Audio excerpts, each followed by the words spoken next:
Often described by political leadership in Zimbabwe as worse than pigs and dogs, lesbians and gays community in the country continue to suffer and treated as outcasts.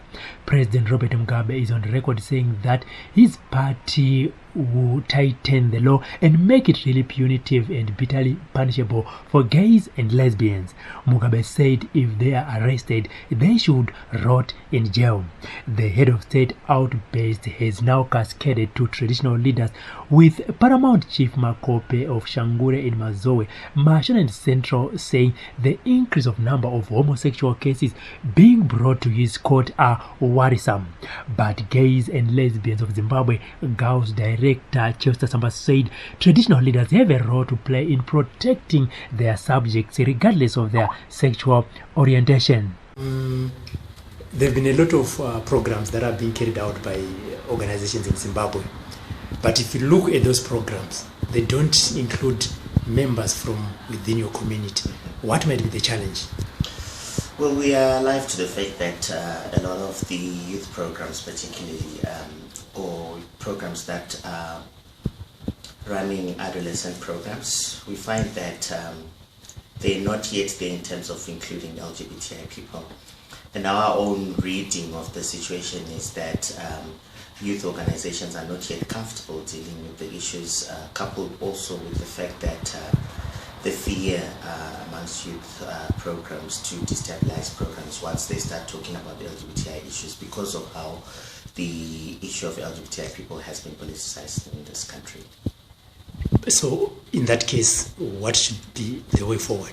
I think the way forward, when you look at it, I think I would look at the HIV programs, for example. They're now talking about non-discrimination, they're talking about inclusivity, and I think that's the starting point to really go beyond the politics and start including LGBTI people in those conversations, bringing them into the space and making it conducive for them to be able to participate in such spaces. Then we can start looking at what we can do in terms of also extending programs to LGBTI youth and adolescents. But meanwhile, to the teenagers within your community, what word of advice should you give them? I think there remains a gap in terms of programming. There remains a gap in terms of services that our youth can access.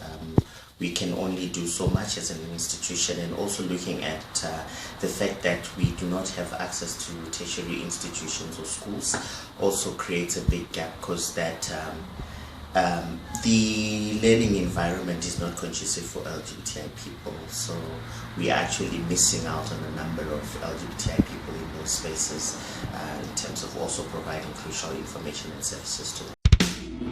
You are watching ZimdiTv. You mentioned the issue of tertiary schools, that you said you do not have access to those. From your members, how have they been treated within those institutions? There is harassment, and some of them go to the extent of actually considering dropping out of schools. Some of them perform badly, because then the issue of their sexual orientation is put ahead of their learning capacities, and it impacts on their ability to be able to cope in an environment like a learning institution. Yes.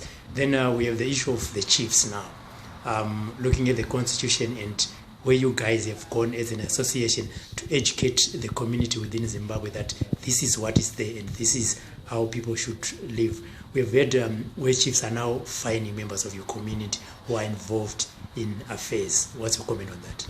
I think that's wrong to even contemplate fining individuals solely on account of their sexual orientation. And I think as traditional leaders, they have a role also, yes, to try and protect traditional values. But I think looking at issues of sexuality, our communities are also present in those traditional setups and communities. And it's important that we also reach out to traditional leaders. We've been doing a couple of sensitization programs for traditional leaders. But I think the issue that we also, amongst our communities as well as other leaders, is to try and gain access into those communities to be able to have conversations or create dialogues with the traditional leaders and communities. Yes. Samba said their community need to be strong and refuse to surrender, and that leaders in Zimbabwe needs to stop making populist statements that worsen the situation. Girls may seem small and insignificant, but human rights are not about numbers. In fact, human rights exist as much to protect minorities from the excess of the majority as they do not protect populations from extremes of the state. An association or as an organization try to spread information through that, and how has there been the impact so far? I think we've been able to reach particularly our communities, especially the youth. We find that they're very active on social sites, Facebook, Twitter, Instagram. We've been able to ensure that there are conversations taking place in those spaces.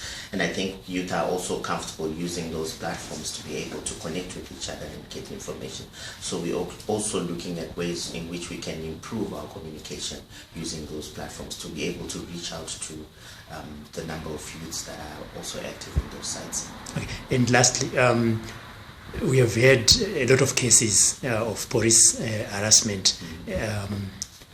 When you cut number of occasions, what has been the situation now? Has they changed their attitudes towards the members? I think this year we've seen a drastic reduction in the number of cases where police are harassing our communities. What we've seen is an increase in cases of extortion where also the police is involved. We are receiving a lot of cases of blackmail involving the police also as actors. Thank you very much. ZimdiTv News, Harare, Zimbabwe. Kana muchida kuvewo kutanga kunzwa nyaya dzakadai mazuva ese, garai makateya pa YouTube nekuklika button rakanzi subscribe. Munobva maita wokutanga pa ZimdiTv News kunzwa zviri kuitika.